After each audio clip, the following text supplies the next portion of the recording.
We've spent the last few episodes talking about why you should be angel investing. We talked about how to get your own proprietary deal flow.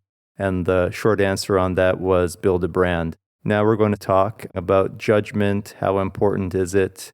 How to develop it. Long-term judgment is absolutely critical because without judgment, you'll end up with a bad portfolio. You won't have other investors backing you. You'll lose your money and your brand will suffer. Good entrepreneurs won't want to be associated with bad judgment. At the end of the day, judgment is actually the single most important thing. It's more important than access to deals. It's more important than access to capital.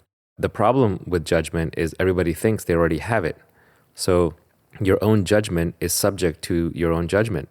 If you have poor judgment, then you won't know you have poor judgment. This is called the Dunning-Kruger effect. It's also common sense. People who are not that intelligent usually don't know they're not that intelligent. Some of it being an ego defense mechanism, some of it just being intrinsic to the nature of judgment and intelligence.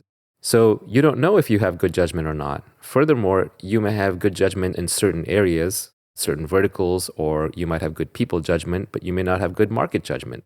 The only way to tell if you have good judgment is to look over a very long period of time. And unfortunately, in early stage investing, it takes 5 to 15 years to figure out if you have good judgment.